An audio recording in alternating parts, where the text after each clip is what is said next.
when you've been at it a long time and you've gotten through the early terrible training about, the 5 opening questions and the 5 ways to close and how you tighten the screws. And, we all learned to sell like that.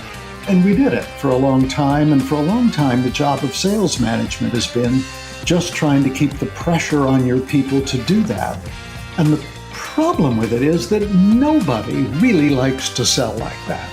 And when you do run into the few people that do like to sell like that, they're not the people you're going to invite to your next Sunday family barbecue. They just tend to be jerks. So the really good people in selling, after a while, either quit or they carve out a position for themselves so they can sell like they want to sell.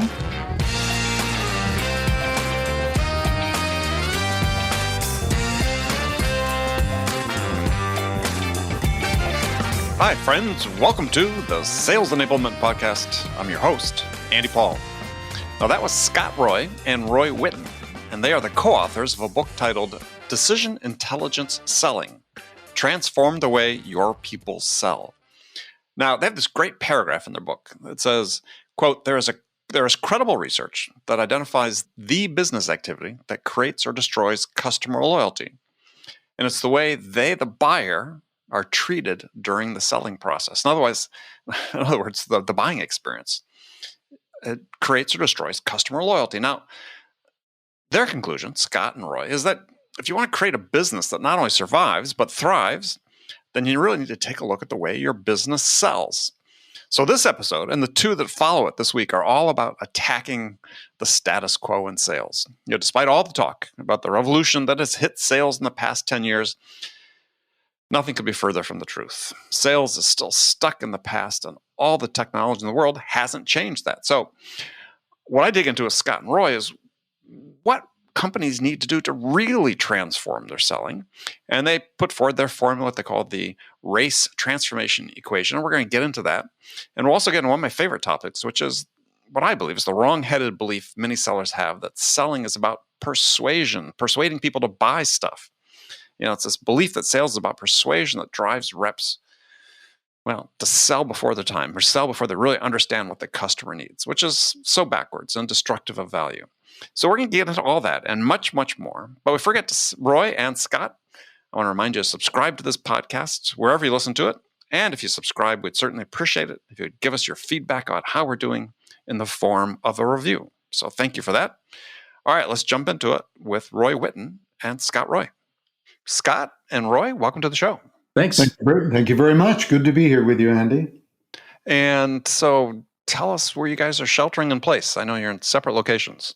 Right. Well, this is Scott, and I'm in Knoxville, Tennessee, and been here for about 2 months now, and separated from my wife and daughter, who are over in London, England, in our other home. So it's been a strange period of time.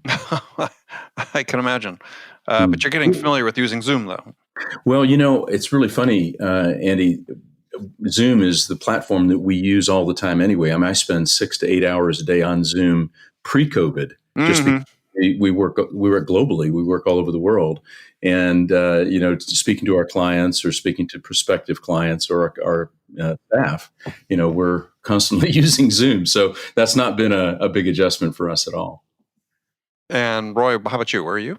I'm in Sacramento, California, and been indoors as well. I think we're starting our 10th or 11th week here. My wife's here with me, and fortunately, our children and grandchildren are just doors away. We've all wound up on the same street. Oh, wow, and so nice. we do get to see our 4 grandchildren show up, keep their distance, play in the backyard, play in the driveway, and we're able to have some hangout time. Which really makes this easier. Yeah, I can imagine. Yeah. We've got kids just here in Manhattan, and we get together for socially distanced walks occasionally, but that's about it, right? So, life has changed. Totally, indeed. So, tell us a little bit about the work you guys do, just to start off, because you do some really interesting things, especially in other parts of the world. Yeah, we're a sales consultancy. We've been going now I think this is our 12th year. We launched right at the height of the global financial crisis. So Always good timing. Yes. always good timing. Well, actually, it was as a result of that, and Roy and I were looking to join forces. We'd been working together, working for another consulting firm in London. And then this opportunity came together for he and I to work together. And, we've known each other for donkey's years. And so we basically are a sales consultancy. We have our roots in the commercial world in London and in Europe. And then for the last 10 years or so, we've actually worked all over the world in places like Cambodia and Zambia and South Africa and Brazil and 40 different countries like that, actually bringing our transformative sales consulting practice to organizations that are selling very important products to the poor worldwide, things like water filters and latrines and things like this that are serving the poorest of the world. Well, tell us about that. So how do you get involved in that business, and who are the organizations that you're training how to sell? Sure. Well, I mean, that's a thanks for asking. I mean, it's completely by accident this all happened. When I was turning 50 about 15 or 13 years ago, I'd retired and wasn't sure what I wanted to do for the rest of my life, the second half of my life, and I was in London and working. Not working at all, but reading the Times every day because my wife was working. And I saw this article in the Times that said that they wanted CEOs that wanted to make between £2.30 and £5.10 per day. And it just caught my interest, because I mean, a CEO making that kind of money. And it was all about a volunteer program similar to the Peace Corps, but for older folks called voluntary service overseas. And so it just caught my eye. And I thought, wow, well, why don't I look into this? And so I did, and I qualified for the program. And then I went to Cambodia to work as a livelihoods advisor for the program that was there. And so that's what took me into the developing world. And then from there, I learned that the selling skills and knowledge I'd accumulated over 30 years in the United States primarily, and then in London, actually worked beautifully in Cambodia. And, selling very inexpensive packets of seeds and things like this, to smallholder farmers. It's the same thing as, closing multi-million pound deals in London. So that's how it started. And then we got hot, and, it's taken us all over the planet. Yeah. So, I mean, are these commercial organizations, or are they like NGOs or both? Yeah. Or? Sometimes it's NGOs. What basically happened about 15 to 18 years ago is that philanthropy and these organizations like USAID that give millions and millions, billions of dollars to poor countries used to just give this stuff away in the form of relief. And so what they decided about 15 years ago was, hey, instead of just giving this away, why don't we, the proverbial, why don't we teach a person to fish rather than just give them the fish? And so essentially they began forming organizations that would then market these products to the poor. They would develop the products or market products to the poor. Things like solar lights that replaced kerosene lamps that are polluting, et cetera, or water filters, where people die of diarrheal disease. It's a very simple fix if they just get their water filtered. So these products and services are oftentimes, $20 to $50 or $100 or maybe $200 that are very affordable, and they needed to build a sales organization or sales organizations to deliver this. So we work with NGOs, we work with private sector players, we work, with organizations commonly known as social enterprises that have a social good and are also doing business, using business principles to actually build their influence and deliver the mission. So how it's so fascinating when I was reading about this is so how do the concepts translate into something that, first of all, you're selling something that's very everyday, right? You're talking about lighting, you're talking about sanitary facilities and so on, to people that don't have much to spend. Right. Well, basically, all of these products, I mean, these companies that are selling these products aren't trying to profit off of the Sure. poor. What they're trying to do is they're trying to be sustainable entities. So, therefore, they need to have some profit. And what they're really trying to do is to create change in people's lives. They're trying to get people who have never used a bathroom, for example, to get them to use a bathroom. So, it's not just selling the product, but it's also transforming their behavior, Right. which is Right. which requires more than just a product pitch. And this is what I noticed when I got out there and I was starting to watch what people were doing is they were just sort of pitching a product at people like a door-to-door salesman, the typified door-to-door salesman does, sort of, hey, you need to buy this and here's why you need to buy it. Here are the features and benefits, et cetera. Well, and when I saw that, or most salespeople. yeah, yeah, exactly. Untrained salespeople. And this is the point is that they were just literally pitching at people and they weren't engaging in any sort of conversation. So, this sort of fast paced pitch really was a mismatch for what they were trying to do, which was getting people to buy into a different behavior. And so we took right out of our toolbox of all the sort of complex selling skills and deeper consultative skills that we do, what we call DQ or intelligence that we were doing in central London. And we took it out and we put it into the rice fields of Cambodia. And actually that process, the 4-step process is exactly the same. It's just delivered in a much shorter period of time, like 20 minutes rather than 20 months. But the principles all apply. People are people. Yeah, and if you really want people to think deeply about the problem, that's the point. You want them to think deeply about the problem they have.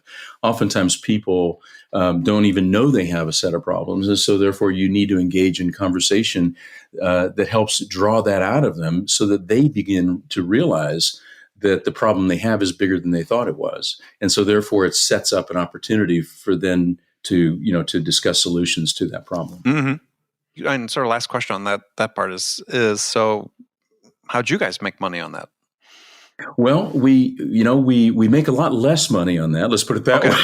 Okay. Than the rest of our business, we scale our rates so that it's affordable for organizations that are in places like what we call the developing world or the global South is what it's now being called. Mm-hmm. And so we just charge a fraction of what we normally do in the Western world. Oh, I love it. Yeah, it's so unusual because, on this show I talk to all these trainers and thought leaders and consultants, and it's this never comes up. They're always concerned about what's happening here in the United States, and it's you never get this sort of consideration about what are other people doing. I mean, certainly Europe, but I mean, in as you said, in the developing world or global South is they have the same concerns. I mean, the scale might be different, or the type of product might be different, or could be the same. But we're so sort of Western centric and Eurocentric in all that we do. That's very true. It's very hard to see. Life in Nigeria. I was just in Nigeria in the beginning of March, actually, just before they closed the country. And to work with people that are very, very poor farmers, and when you can show them how they can literally triple their income by being a part of this organization we were working with out there, it's to see the light on their faces. It's just amazing. But at the same time, the same process that we do in Nigeria is exactly the process we do in Central London or New York or, with our commercial clients, because we also have our commercial clients as well. Yeah. And so, it's the same process. It's the same quality of deep look into how people actually are transacting business and driving the sales within their companies, whether it's mission driven or it's, purely commercially driven. Well, I wanted to get in and talk about your book and decision intelligence selling. You're adding another Q to the lexicon. There's EQ, and there's been a sales intelligence SQ. There's all sorts of RQ, relationship quotient. So now we get DQ, which could be Dairy Queen as well. My wife's a huge Dairy Queen fan. Those blizzards are every time we pass one, she wants to stop. She's very good about not, but But before I talk about that, I just wanted to. I mean, it was a very smartly written book. You guys, to my mind, get it in many ways that a lot of people don't. I just want to talk about sales improvement in general. And I just increasingly have this feeling that we're just attacking the problem in the wrong way. And we spend $20 billion a year in the United States on sales training, and billions more in sales technology, whether it's CRM or a whole new generation of sales tools that are out there. And yet the data is showing us that we really haven't moved the needle at all in terms of sales performance. In fact, the reports that are out say that maybe we've gone the opposite direction. And certainly when you look at overall increase in productivity across our economy, productivity is up just marginally, right? About 1.5% a year. So, and obviously some of that has to correlate to our selling ability. So, I'm just wondering what should we really change, right? That I mean, I always think about this quote from Edward Deming, about every system is perfectly designed to get the results it gets. Yep. Which seems to be the rut we're stuck in sales, in spite of what has been this fairly dramatic changes. It's certainly driven by inside sales, where we've got very specialized sales roles, SDRs, BDRs, AEs, and so on, which makes a ton of sense in many situations. But it's like, it's just still not happening. And it seems like we put all this $20 billion into a very small return. I think you're exactly right, Andy. This is Roy. And one of the things that we've really benefited from is our immersion into what's called transformative science, or transformative learning and change. And when you apply the insights of transformative science to the very things you're mentioning, what you find is that there's two fundamental reasons that things aren't changing in the world of sales, whether it's in the commercial world that we've sold in, or also in the what's been called the developing world of social entrepreneurs that Scott has just been talking about. And the two things are, first, what people actually think selling is. That is what transformative science calls the paradigm. Sure. Which is like, it's like the one question fish never ask each other is, where's the water? They don't know they're in water because that's how they live. There is the paradigm of selling that we've noticed is that if you look at the way that companies sell, the way people prepare, sales reps prepare to sell, the way they conduct themselves, what they do when the pressure's on and they're near the end of the quarter, they're not hitting their targets. You look at what they actually do. What you find is that commercial world people sell the same way that Scott described the developing world people selling, which is a view of selling that selling is fundamentally trying to persuade people to buy something, especially if they don't want or need it. The old saying, even if they do. Yeah, you could sell ice to Eskimos. It's like that's supposed to be a good thing. And, this view of selling, that it's fundamentally about convincing people to buy, that is one of the reasons that things aren't working. And this is why we've developed decision intelligence selling, that what DQ selling is about is not trying to convince the customer to buy. It is leading the customer to improve their decision intelligence, their DQ, so that they can make the best possible decision for their business. And if, as a salesperson, if you can do that and refuse to maneuver, persuade, cajole, and instead focus on helping your client really make the best possible decision by raising what we call their DQ, their decision intelligence, even if that client doesn't buy from you today, they're going to be back tomorrow, and they're going to be back with a few friends. And so to shift selling, you first need to have a different frame of mind about it. And then the second thing is you need to know how to transform yourself. And as a sales leader, transform your people in order to sell that way instead of the old habitual ways to go about this that we're all locked into.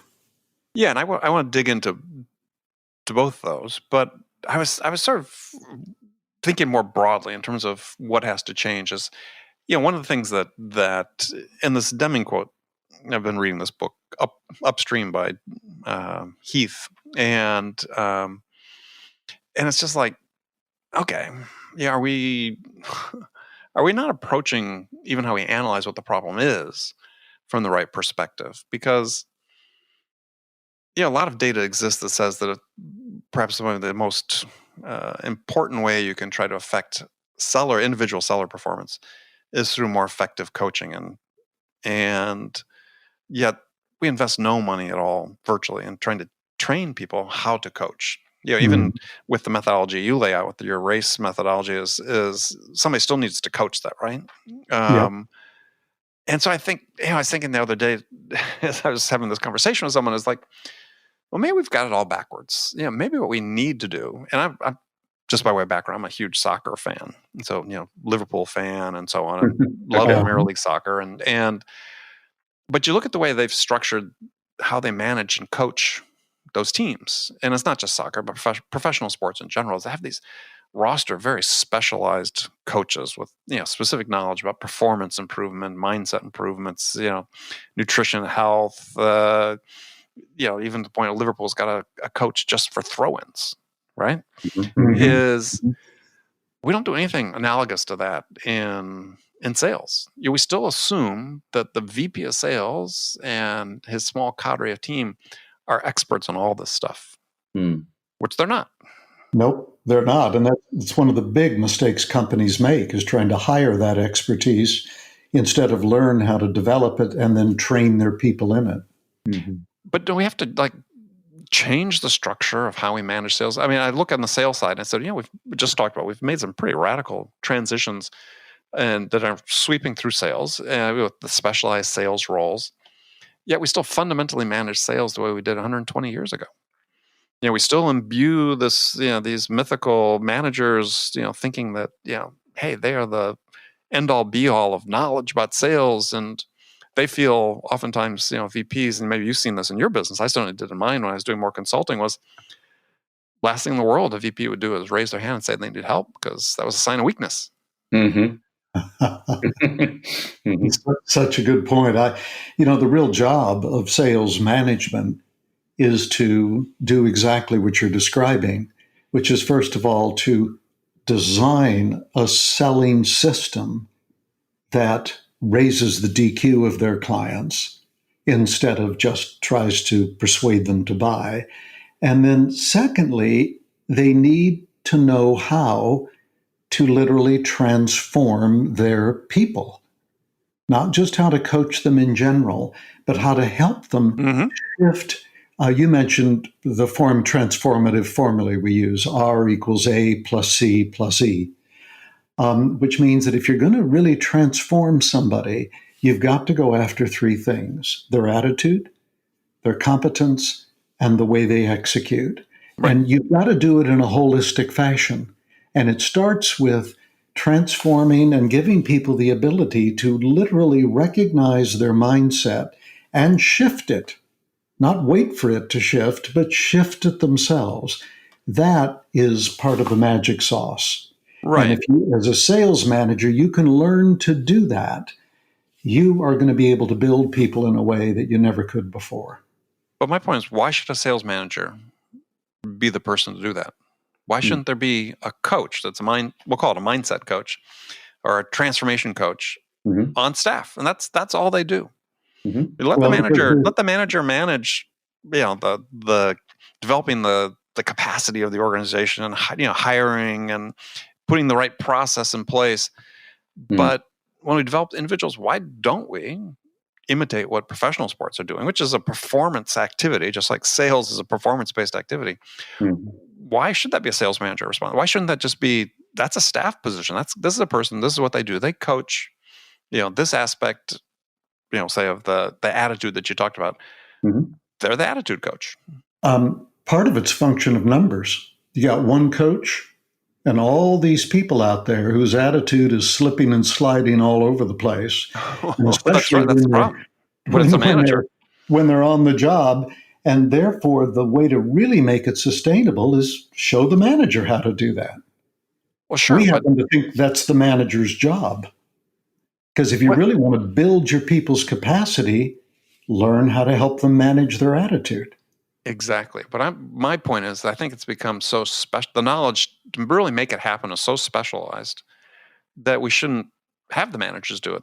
We should staff up these positions. I said using pro teams as sports teams as a comparison. Sure. These specialized roles, and I just see this.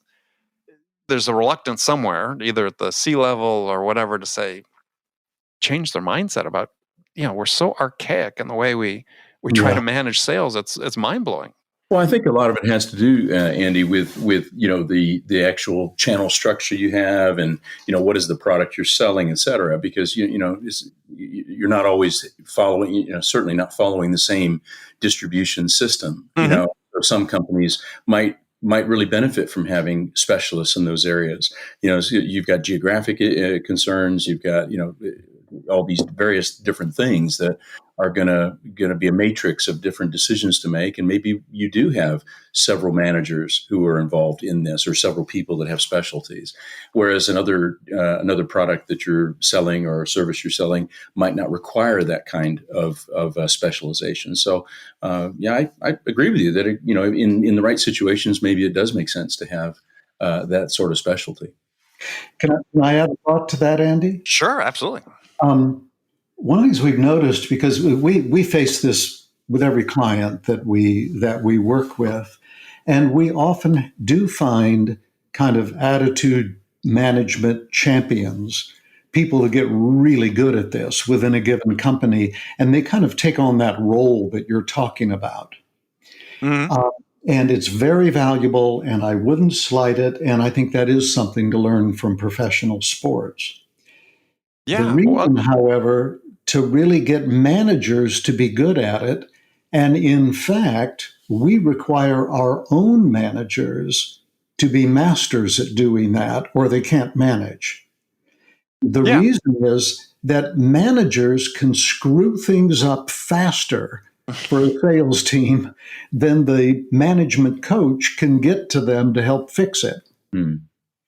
Managers with one email or one-to-one conversation, or the way they set targets, or the way they jerk people around in targets, or they can do more damage in 5 minutes than one attitude coach just can't be there to fix it. So we think that what's needed is a transformation in management. Attitude coaches will be helpful with it. But I think it's time for managers to learn how to manage attitude. Well, okay. I mean, so we can take my analogy of the sports teams. If you want to become the manager of a Premier League soccer team, there's 4 different coaching certificates you need to have? A through D or A through E, even something like that. Mm-hmm. I mean, you got to go through some serious training.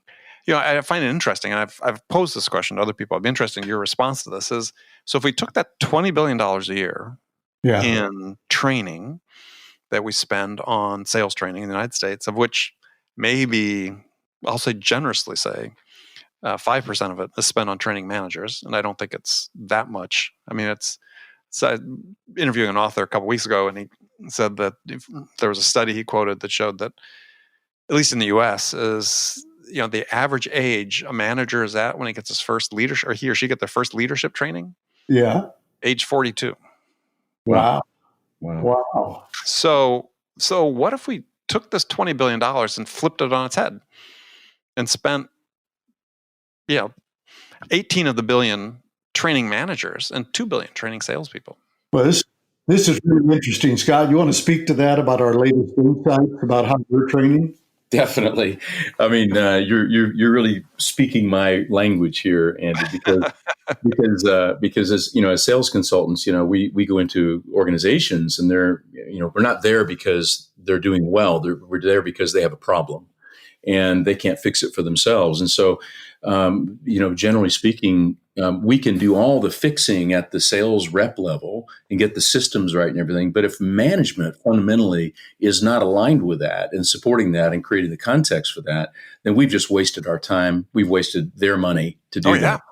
So number one for us always is to absolutely be sure that when we get in with a client, is the number one person we got to get on board is the person who is the leader, to make sure that they realize it's their sales transformation and they're leading it. We're supporting it. We're going to do the hard work, but they've got to lead it. And then secondly, we need to work with the management team to get them right before we can actually begin working with the sales team. You say, because the managers are the ones who are going to be the ones who are going to actually create the framework or support the framework and then transform how they're actually working with their people. So I couldn't agree more with you. I think it's a great point you're making. Yeah, and not to belabor it, because it's a conversation I'm trying to have more and more in the industry. It's just like, yeah, totally. And it's relating to this Deming's quote, right? It's, we get the results we deserve, basically, by the system we have. Everybody's like, well, we've got, our typical Pareto distribution and the sales results, like 80-20. It's like, yeah, but we set it up that way. It doesn't have to be that way. Not every system falls to an 80-20. We design it that way. To a point Roy was making before is, uneven treatment of sales reps, all these other things that go on. So, yeah, we need to change that particular paradigm. And I know you guys love talking about paradigms, but to move on from that, I want to go back to a point Roy, you had made earlier, which so few people talk about. I talk about it. It's nice to see other people talk about it. Is that sales is not about persuasion or convincing, and I it's about helping somebody make a good decision. And this is I think, to your point in the book and what you're talking about, such a fundamental shift in attitude or mindset or whatever you want to call it, that I think pervades sales is people are fundamentally confused about what their mission is. Well, I think you've got it right on the nose, Andy. You've been selling for what, 40 years? Well, if you have to say it publicly, yeah. Sorry, we're talking old folks to old folks. I just got outed here, but yeah, go ahead. I'm at 42 years myself, so I got you. I'm on to 50 something, so we're talking among generational equals here.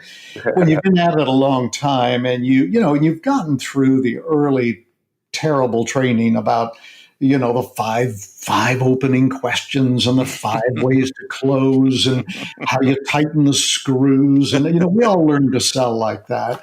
And, and we did it for a long time. And for a long time, the job of sales management has been just trying to keep the pressure on your people to do that. And the problem with it is that nobody really likes to sell like that. No. And when you do run into the few people that do like to sell like that, they're not the people you're going to invite to your next Sunday family barbecue. They just tend to be jerks. And so the really good people in selling, after a while, either quit or they carve out a position for themselves so they can sell like they want to sell. But imagine when a company just takes that on as a company and says, we are not going to sell like this anymore. We're not going to sell as if it's all about convincing the customer to buy. Once they get that at the top, then all sorts of things begin to change. Just one example. We're working for a large multinational telecommunications company. And I was sitting down with the guy that was in charge of the whole software system and the training system that took all of their sales reps through what they needed to do before they ever talked to a customer. And there was a whole bunch of computer screens they had to work through. They couldn't jump screens. They had to stay with what they were doing. They had to develop, a cost-benefit analysis, a risk analysis, at least 3 value propositions, comb through their products and services, pick the 5 that look like they could work, develop a pitch for each one, 3 PowerPoint decks before they even went and talked to anybody. As a first call, you mean before they've That's made a first an call, out, yeah, cold outreach? before Yeah. they make the first call, yeah. Now, you're familiar with that with your background, and that is all because everybody thinks that this is what selling's about: showing up and establishing your credibility and your trustworthiness by showing how much you know and what the benefits your client can get, and pitching them. It's all about pitching. And once you get that that is not a way to sell, but it's about raising the client's DQ, that all gets turned on its head. But we're in this phase though, Mm-hmm. in sales, especially in software as a service companies, where it is all about first call. Let's set up a demo. Mm-hmm. And the problem is that everybody thinks selling's about pitching, including the client. So they ask for a demo. They expect you to show up with it. Right. It's gotten worse, is my point. Yeah. Is in this, again, back to the Deming quote, is we've created these systems, especially in the SaaS world, where they function on low win rates, and it's all about volume through the funnel, velocity through the funnel, and there's sort of 2 problems. Well, multiple problems with that, but one is the 2 point you made earlier, is that these systems they've implemented are all about compliance, because it's about the process dominates. Mm-hmm. Therefore, we want people who are going to sell according to this process. Mm-hmm. And we don't give people as much of an opportunity to develop their individual strengths, right? To become the best version of themselves. Mm-hmm. The way that I was given the rope to when I was coming up. I was making 30, 40 cold calls a day. I was out in the field making that many cold calls the first number of years I was selling. Mm-hmm. But I had the freedom to do it within our system to the way that fit my skills. And I wasn't like everybody else. I've told the story numerous times here about after the first sales training, I worked for Burroughs. You guys both remember Burroughs. Sure. Yeah. Had a great sales training program. Sure. And I got back from my first 2-week sales training class, and the recommendation from the instructor was they should fire me. Why? What was based on what? Because I was too analytical. Because everybody else in the class was, "Hey, how you doing?" Right? The glad hand, and that wasn't me from personality standpoint or inclination at all. Yeah, but I throughout my entire career, I've carved out a way to sell that aligned with, and successfully, with a way that it comported with who I was as an individual. But it seems like we're sort of getting away from that, and it's harder. It's even harder for people to do it.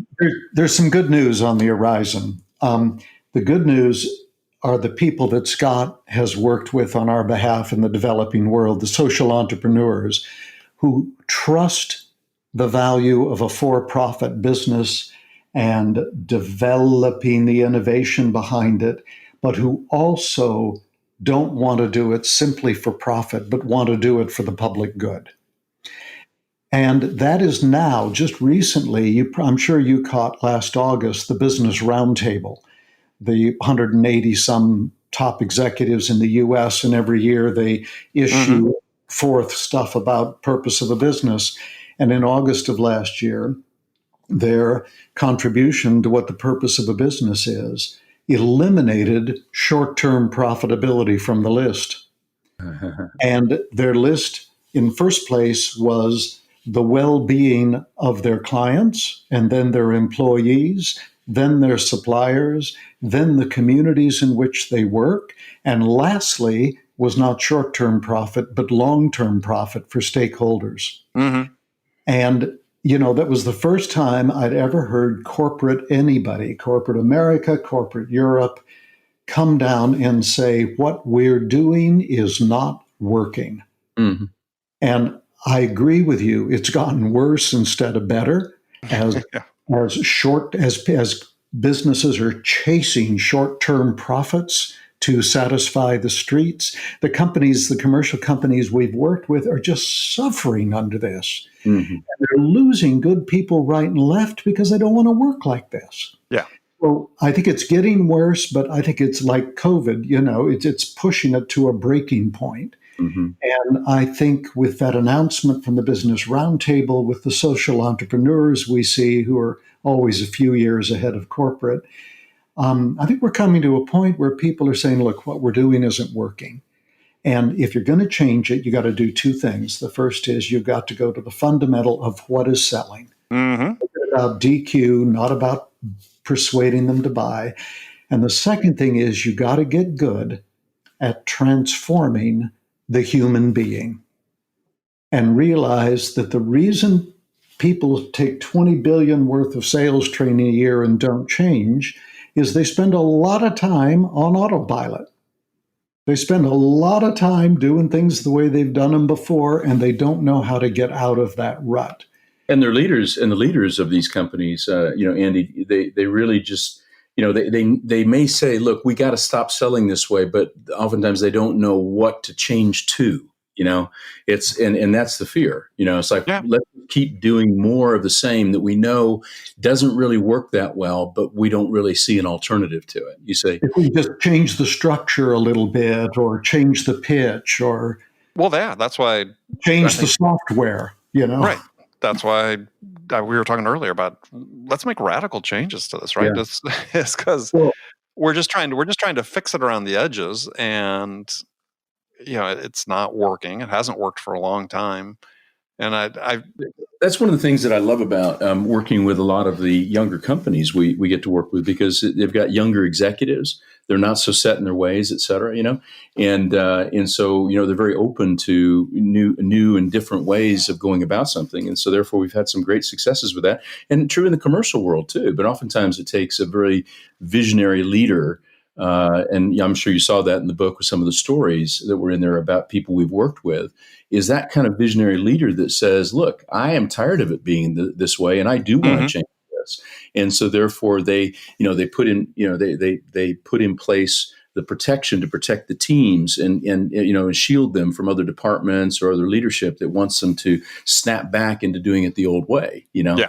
And so I think we're in very interesting times. I think COVID is going to play a very big role in really shaking companies up and get them to think differently. Certainly the ones that are relying on face-to-face visits with customers and live and in person, that's shaking those folks up quite a bit. It's going to be a big change.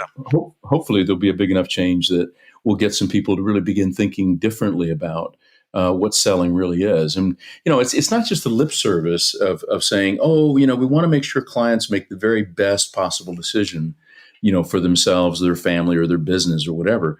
We really mean it, Yeah. It's saying, and I tell you, when I learned how to start doing this about 20 years ago, as a professional salesperson and sales manager, when I learned how to do this, all of a sudden selling became easier, dramatically easier. Yes. And more fun and less stress and all of that. And It becomes simpler. It becomes simpler. Mm-hmm. Yeah, I think that's really the key. Absolutely. All right. Well, unfortunately, we're running out of time, and so we'll definitely have to have back and talk about your book, because we really haven't touched on the book, and it is a very smartly written book, and I want people to be exposed to it. So we'll make sure I have you back before too long to talk about that. But in the meantime, tell people how they can connect with you and learn more about what you're doing. Great. Yeah. Well, the best way to get a hold of us is at our website is www.wrpartnership.com. And you can write an email to contact or info@wrpartnership.com, and we'll be happy to have a chat with you. Perfect. And the book you're mentioning will be out in the fall. And between now and then, if they go to the website, there's a little e-booklet we've just written about part of how to make an attitude shift happen in the face of the COVID pandemic. And that's available now. And it's actually, you can get it for just a couple of bucks on Amazon, or you can get it for free by going to the website and getting a link to a distributor called BookFunnel. It's something we put together in the last few weeks just to help people through the pandemic. Perfect. All right. Well, gentlemen, thank you very much. And I look forward to talking again shortly. Thanks, Andy. Look forward to it. Thanks so much. Nice to meet you. Okay, friends, that's it for this episode. First of all, I want to thank you for taking the time to listen. So grateful for your support of the show. And I want to thank Roy Whitten and Scott Roy for sharing their insights with us today. If you enjoyed this episode, please subscribe to this podcast, Sales Enablement with Andy Paul, on iTunes, Spotify, or wherever you listen to podcasts. If you could also leave us a rating or review and let us know how we're doing, well, we'd certainly appreciate that too. You can do all that on your phone in less than a minute as soon as this podcast is over. So thank you for your help. And thank you so much for investing your time with us today. Until next time, I'm your host, Andy Paul. Good selling, everyone.